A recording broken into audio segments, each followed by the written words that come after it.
Muito bem-vindos aqui e parabéns por esse bonito projeto que se enquadra na temporada França-Brasil. O livro foi lançado na França, agora está sendo lançado aqui no Brasil. Temos muito orgulho de muitos eventos que estão sendo organizados, são mais de 300 eventos no Brasil todo, culturais, literários, sobre a língua francesa, eventos científicos, eventos universitários.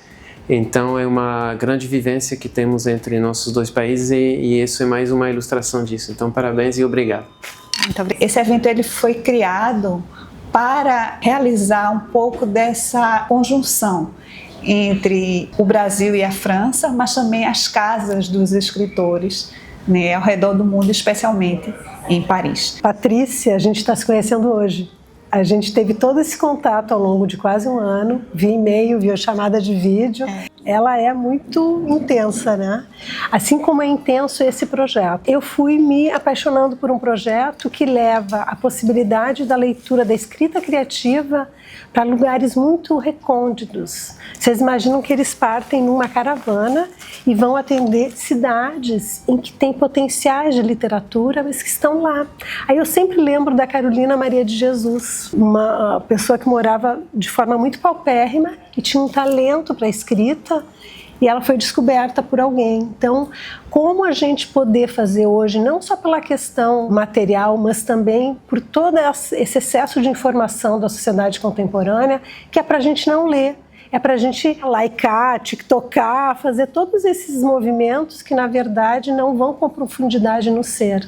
Então, hoje, quando eu fiz a publicação a respeito desse evento, eu falei da dignidade com a qual o projeto reverbera nas pessoas que são atingidas. Então eu fiquei muito feliz com o projeto e disse, vamos fazê-lo juntos. E eu vou começar com a causa e consequência de todo esse grupo, que é a professora Maria do Carmo Nino, que foi quem me apresentou esse universo lindo da arte, da escrita como arte, da escrita como relação intersemiótica das várias artes. Eu não sou uma escritora, eu sou uma artista visual. Eu não escrevo ficção, né? Eu tenho uma relação muito próxima com o texto, mas é o texto sempre associado à questão das artes visuais, o olhar sobre o artista, não é o texto ficcional, né? Mas às vezes eu incorporo justamente, e eu falo disso no livro, de um trabalho que eu fiz para o Museu de Arte Moderna Luiz Magalhães e depois foi apresentado na Alemanha. Um trabalho que chama-se Refúgio, que é uma instalação que evoca justamente frases de artistas, escritores, filósofos de qualquer país, que são o meu refúgio. Eu comecei falando de como os encontros são para serem celebrados, né? E eu passei realmente alguns anos em Paris, maravilhada com todo aquele vislumbre que estava acontecendo em termos de descoberta para mim, porque eu fui realmente entrando num processo completamente novo para mim. Mas foi no período do doutorado que eu descobri que eu também gosto de falar sobre a arte, não apenas de produzir arte, mas de falar, de deitar o meu olhar sobre uma obra de arte, que seja minha ou que seja de um outro artista. O bonito na escrita criativa é que você pode realmente trabalhar a partir de várias linguagens, né? Então, trazer as artes plásticas, trazer o cinema, trazer a literatura, trazer para esse universo da escrita criativa, da criação. Mas após o mestrado com Maria, que ela me despertou para essa relação das artes, né, da literatura e outras artes e outras áreas de conhecimento, foi quando eu me lancei na escrita criativa. E aí é onde entra essa moça aqui, ao lado de Maria do Carmo Nino, que é a Thalita Bruto. O grupo começou em 2016 com aulas na minha casa e depois foi se expandindo até chegar no projeto social que a gente vai falar um pouquinho aqui com o Tiago. Mas nesse momento, em 2016, a gente já estava investigando essas relações entre literatura e outras artes, e literatura e outras áreas de conhecimento, e Thalita foi uma das primeiras alunas. E hoje eu tenho a alegria de vê-la como professora também do curso social que a gente ministra para jovens a partir de 18 anos. Então, com vocês, Thalita Bruto. Eu comecei com ela nesse grupo informal, e de lá despertei para a escrita de outra forma.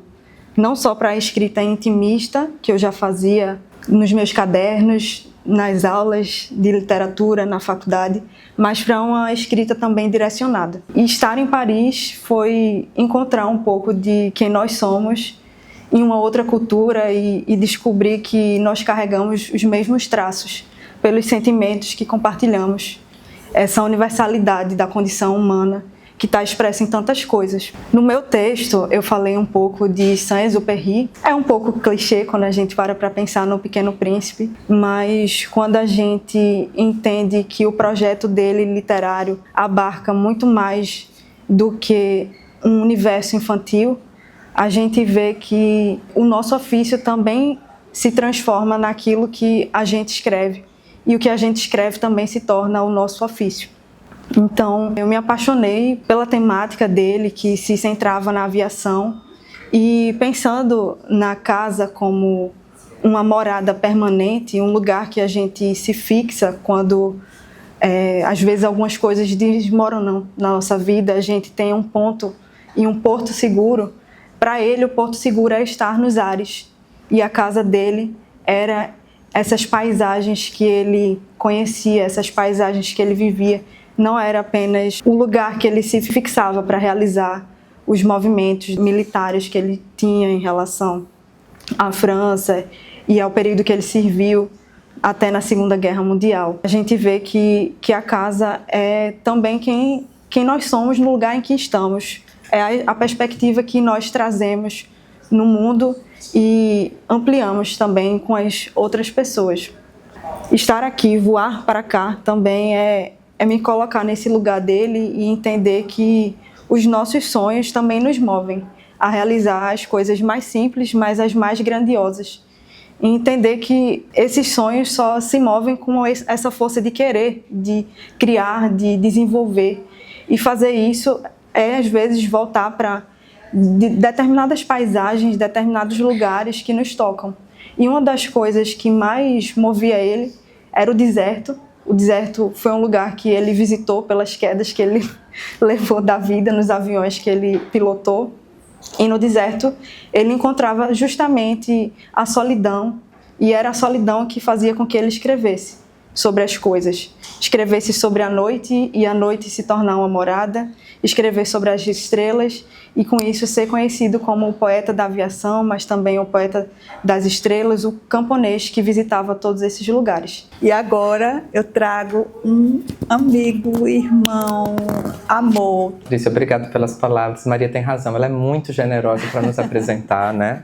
Hoje eu habito, né, a cidade de Aracaju, onde sou professor, lá na Universidade Federal de Sergipe, e trabalho com a escrita criativa, com muitas ações em torno desse incentivo, né, que a gente tenta levar as pessoas a lerem mais, a escreverem mais, a se expressarem mais, a encontrarem nisso também uma espécie de cura, né? E eu me lembro que quando eu escrevi o texto com o qual eu colaboro nesse livro, eu disse a você, Patrícia, esse texto foi um momento de cura para mim, ali no início deste ano. Eu estava saindo de um período de enfermidade bem grave e reli A Hora da Estrela, da Clarice Lispector. E naquela releitura eu encontrei um grande remédio que imediatamente me fez gerar esse texto, né? Eu pesquiso a Clarice há 18 anos já, Maria. Uau! São 18 anos pesquisando Clarice, foi meu tema de mestrado, doutorado e, enfim, tudo que disso, né, decorre. E a minha contribuição para esse livro se chama Habitações de Clarice Lispector. Eu visitei o Instituto Moreira Salles, que estava com a exposição Constelação Clarice. Talvez algumas pessoas aqui tenham visitado. Foi linda a exposição. E lá eu encontrei um dos manuscritos dela com apenas uma palavra impresso numa folha, que era a palavra mirabolante. Aquilo me enfeitiçou, aquilo me hipnotizou. Eu fotografei aquela palavra manuscrita e desde então, nos últimos 3, quase 4 anos, eu venho aí mostrando essa palavra para muita gente e refletindo coisas a partir desse gesto que faz uma escritora virar os originais que está datilografando para rabiscar uma palavra avulsa. E eu começo meu texto, então, falando sobre essa letra da Clarice como um lugar de habitação. Eu entendo muito que a letra é um lugar em que todos nós habitamos, principalmente quando escrevemos à mão, porque a nossa forma e a nossa impressão, né, diz muito de nós, revela muito de nós. Nessa mesma viagem eu fui visitar o túmulo de Clarice, deixar a minha pedrinha, né, aquele costume da cultura judaica. Tirei uma fotografia, essas fotografias aparecem aqui no livro, e naquele último dia de minha estadia aqui no Rio de Janeiro, antes de eu retornar para Sergipe, eu escrevi um poema, que foi a maneira que eu encontrei para responder tudo aquilo que Clarice, depois de tantos anos, depois de tanta vida com Clarice, no dia em que eu pude conhecer o lugar onde os restos mortais dela ainda se encontram de alguma forma ali resguardados, eu escrevi um poema e eu queria concluir aqui minha fala com este poema. Dou-te a mão, Clarice, retribuo a esperança que sempre me deste, com a alegria que sempre esperaste encontrar no homem.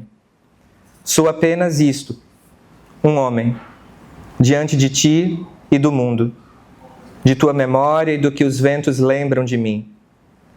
Ponho uma pedra sobre a tua lápide para que fiquem aí os meus resíduos, a minha sombra, a passagem que hoje faço pela terra que te guarda.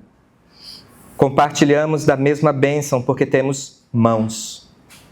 Vem delas, a voz. Tiago é daqueles que a gente vê assim e faz, pô, o cara é bom. Né? E dá uma alegria muito grande. Vocês que são professores e professoras, dá uma alegria muito grande a gente ver um aluno, uma aluna genial. Né? Feito Obrigado. Essa menininha aqui também, genial. Então, é uma alegria profunda, porque a gente sabe que eles são terra fértil, né? Para brotar o que a gente dá para eles. Então, eu, sem mais palavras, eu quero apresentar para vocês nosso queridíssimo Tiago Abécio. Eu lembro que eu vi no meu Instagram lá, inscrições abertas. E aí eu falei, não é pra mim não. E aí no último dia de fevereiro, que foi o último dia da inscrição, a minha esposa olhou pra mim e falou, Tiago, se inscreve, vai, dá esse passo. E eu me inscrevi. E eu consegui, fui aprovado lá e consegui entrar no curso. Eu acho que eu cheguei à conclusão de que eu não dei esse passo porque eu tinha dentro de mim a ideia de que a literatura pra mim, a escrita especificamente, não era possível pra mim. E pra mim, esse é o ponto de contato com o escritor norte-americano James Baldwin. O meu ponto de encontro com ele é o fato da gente ter nascido numa periferia. Foi através do projeto que, de fato, eu me descobri escritor e também outras pessoas me reconheceram escritor. E o James Baldwin também queria ser escritor, mas reprimido pela família, reprimido pela sociedade.